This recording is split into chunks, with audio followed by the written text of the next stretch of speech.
Now, this is Albert Biederman, and Albert Biederman is a psychologist. And after the Korean War, he was asked to look at victims, or actually troops coming back that had been, turned. In other words, they thought the Chinese had turned them into enemies of our state.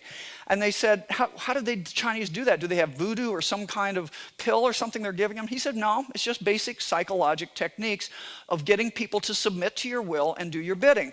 Okay? And what were those techniques? He made a chart of coercion, and what they assist first is isolation. Okay? I'm not going to go through the details, but you can read them. Isolation. They monopolization of perception. Think of the 24-hour news cycle and censorship. And when you're stuck at home, that's all you got to look at. Degradation. We now call people that decide the masks are not useful and they want to go to the beach in Florida, which is the best place to be, COVIDiots. And people like Eminem that I don't care at all about is going to degrade people on his rap tracks, spitting on people that don't wear masks, that kind of thing.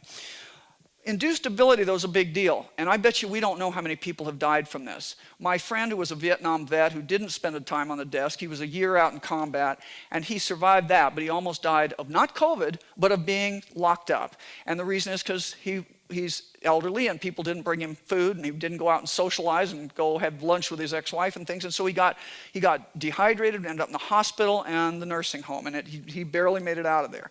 Then there's in the chart of coercion, you need to threaten people, and we're certainly having that. I'm being threatened, I think, with bankruptcy for my business because it's an elective kind of business in medicine.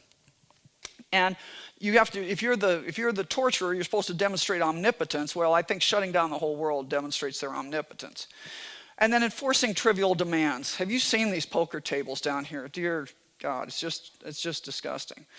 And here's what I really worry about, because one of the things that's most damaging to people's psyche and makes them want to get out of this no matter what it takes is you give them a little indulgence and then you take it away. And I'm afraid that's what's coming in the fall. They're going to try and lock us down again, and I think we need to resist it.